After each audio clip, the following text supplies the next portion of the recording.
Title: I abandoned my family for my affair. 21 years later, I knocked on their door and faced the truth. Chapter 1: The Note on the Kitchen Counter. You don't need to tell me I'm the villain in this story. I already know.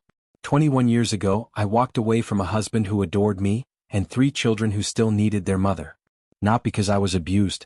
Not because I was unloved. But because I was bored.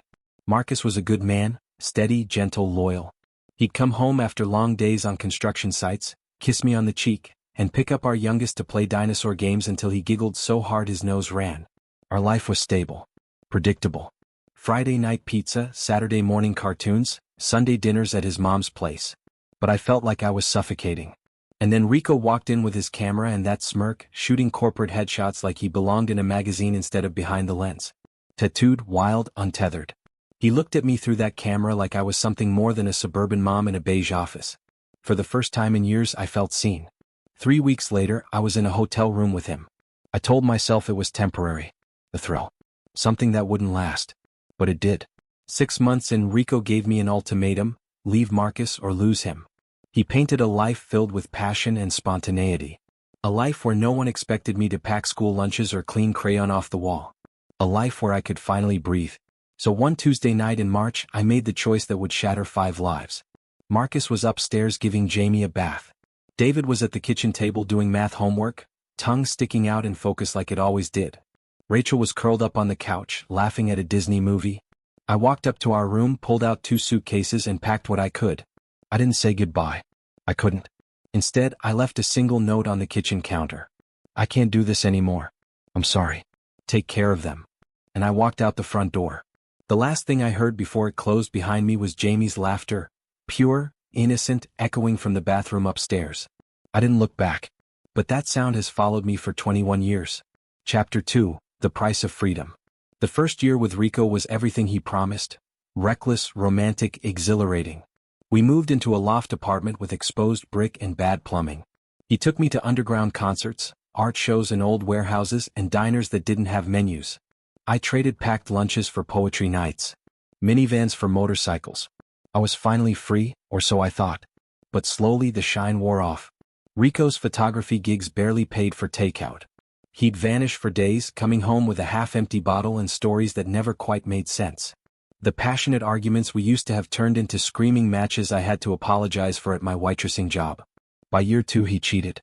By year 4 I found out about his gambling problem. By year 5 I was the one holding it all together. 2 jobs, maxed out cards, and a smile I couldn't fake anymore. And still I stayed. Out of pride. Out of fear. Out of some twisted belief that I deserved the mess I made. While I washed Rico's clothes at midnight and cried in the bathroom, I stalked my old life through a fake Facebook account. Marcus never posted much, but his sister did. Through her lens, I watched my children grow up, digitally, distantly, painfully. David's first hockey game. Rachel's school play. Jamie's kindergarten graduation. Then one day, there was a new woman in the pictures. Elena. Tall. Graceful. Warm-eyed. She was braiding Rachel's hair, holding Jamie's hand at the zoo, clapping wildly at David's science fair. And the captions? So grateful for Elena. The kids adore their bonus mom. Our family feels whole. Whole. Without me. I told myself I should be happy they were loved. That someone good had stepped in where I failed. But I was lying to myself again. Because the truth is, watching them move on without me hurt more than anything Rico ever did. And the moment I realized I had destroyed everything good in my life was the night I saw my daughter's graduation photo. Rachel, beautiful and beaming, her valedictorian sash across her gown. Elena stood behind her, eyes red from crying, adjusting her cap. In every picture she was the one beside them. Holding them. Loving them. I wasn't even a memory anymore. That night I got drunk. I picked up my phone. I don't even know what I was planning to say. But before I could dial, Rico snatched it from my hand and smashed it against the wall.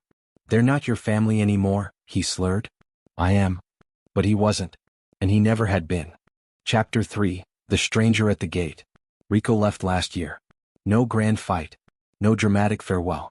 I came home one evening to find him zipping up his duffel bag, the apartment already half empty. He'd met someone else, some 25-year-old bartender whose dad owned a gallery and understood his art. "You've become boring," he said, not even looking at me. "Just like you were with that husband of yours." He walked out with my dignity, my savings, and what was left of my 20s and 30s. I was 48, living in a moldy studio apartment, folding clothes in a department store for women who didn't even notice I existed. That was my life now. A cautionary tale with no audience. After he left, I did something desperate. I messaged my kids. From my real account. I wrote long, messy paragraphs to each of them, trying to explain, trying to apologize, trying to say something that would make up for 21 years of silence. David blocked me within the hour. Rachel 2 hours later. Jamie never even opened it. And still, I needed more. Needed something, a sign, a moment, a word. So I did something even worse. I found Marcus's address through public records. It was a beautiful colonial in a gated community. White shutters, clean landscaping, 3-car garage, a pool out back. His company, Fitzgerald Custom Homes, had grown into something real. Offices. Staff. Trucks with his name printed on the side. I parked across the street in my beat-up Corolla and sat there for hours. Watching. Trying to gather the courage to face the life I'd abandoned. At 5:03 p.m. on a Sunday, I pressed the intercom. A woman's voice answered. Elena. I need to speak to Marcus. It's about the kids. Long pause. Then. Who is this? I froze. Couldn't say it. Couldn't form the words. But she knew. You need to leave. Now. Please. The intercom went silent. I sat there another hour, shaking. And then. I made the worst decision of all. I waited for a car to drive through the gate, and followed behind.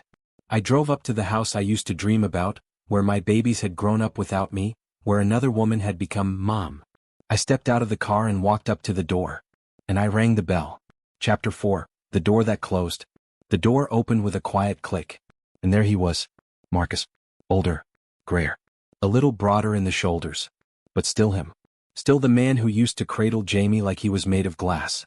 Who used to press a kiss to my temple before heading out the door with a lunchbox in hand. His face shifted, confusion, recognition, then something else. Something colder. Harder. No. That's all he said. Just one word. Final. He started to close the door. Marcus, please, I whispered, my voice catching. Just 5 minutes. He looked at me the way someone might look at an intruder in their home. You had 5 minutes, he said. 21 years ago. Then she appeared beside him. Elena. Even more beautiful in person. Composed. Serene. She slipped her hand into Marcus's like it had belonged there forever. I saw their matching wedding bands. I think you should go, she said softly. Then, they appeared. My children. Only they weren't children anymore. David, tall, broad, confident. Wearing a button-down that looked expensive and pressed. Rachel, elegant, poised, with the sharp eyes of someone who didn't miss much. And Jamie. God, Jamie. In scrubs, clearly fresh from a hospital shift. A doctor. They looked at me like I was a stranger. Because I was. Mom? Jamie said. But he wasn't talking to me. He was looking at Elena. That one word, Mom, spoken to someone else, shattered whatever was left of me. Oh, I couldn't finish. David stepped forward, inserting himself between me and the rest of them like a wall. We know who you are, he said. The question is, why the hell are you here? David, Elena said gently, her hand touching his arm. No, Marcus added. He's right. Why are you here? I tried to speak. To explain. To say the things I'd rehearsed 100 times. I just wanted to see you all. To explain. To apologize. To maybe what? Rachel snapped. To maybe pretend you're our mother again? After 2 decades. I know you're angry, I said, trembling. Angry? Rachel laughed, but there was no joy in it. You have to care about someone to be angry. You're nothing to me. Less than nothing. You're the woman who walked out on a 3-year-old and never looked back. That's not true, I pleaded. I thought about you every day. David's eyes narrowed. While you were screwing some guy who wasn't Dad. While Jamie cried himself to sleep.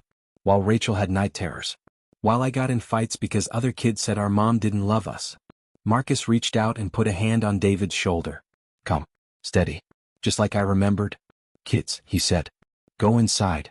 But Jamie didn't move. No, he said. I want to say something. He looked at me, this man who had once been a baby in my arms, and I saw nothing. No warmth. No recognition. No love. I don't remember you, he said. Chapter 5, The Family Without Me. Jamie's voice was calm, almost clinical. I don't remember you. I've seen photos, Ones where you're holding me as a baby, but when I look at them I don't feel anything. Elena's been my mom since I was 4. She taught me how to ride a bike. Stayed up with me when I had pneumonia. Cried when I got into med school. He blinked, unmoved. You're just someone who donated DNA. Each word was a blade. But the worst part? Elena actually looked pained for me. She reached toward Jamie and whispered, "That's enough, sweetheart." "No, Mom. It's not," he said firmly. Then he turned back to me. "Do you know what Dad told us when we asked about you? He said you loved us. Said you had to leave. He protected your memory. Even when you didn't deserve it." Rachel stepped in then, her voice trembling with fury. "And Elena never tried to erase you. She said we could talk about you whenever we wanted. We just never wanted to."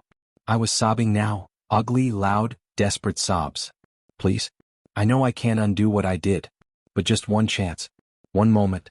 Let me make something right." Marcus stepped forward, his voice steady and final. "You want to know the best thing you ever did for them? Leaving." He looked over at Elena, who was holding Jamie's arm now with quiet strength. "You gave them the chance to have a real mother. One who showed up. Who stayed. Who loved them more than herself." Then he pulled Elena closer. "You made your choice. We made ours. Don't come here again." "But, they're my children." "No," David cut in. "We're hers." He pointed at Elena. "Biology doesn't make you a mother. Showing up does. And you? You don't get to show up 2 decades late and expect anything." Rachel pulled out her phone. "You've got 2 minutes before I call the police. And just so we're clear, I'm a lawyer now. You come near this family again, and I'll bury you in paperwork so deep you'll think you're drowning." "Rachel," Elena started, but Rachel raised a hand. "No, Mom. She doesn't get your compassion. She doesn't get anything." I looked at each of them, trying to memorize their faces. Marcus, stoic. Elena, protective. David, angry but in control. Rachel, ruthless. Jamie, empty.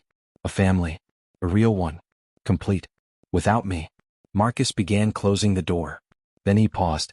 "Go cry to your lover," he said. "Oh wait. He left you too, didn't he?" "Yeah. We know." The door shut. The lock clicked. Final. Decisive.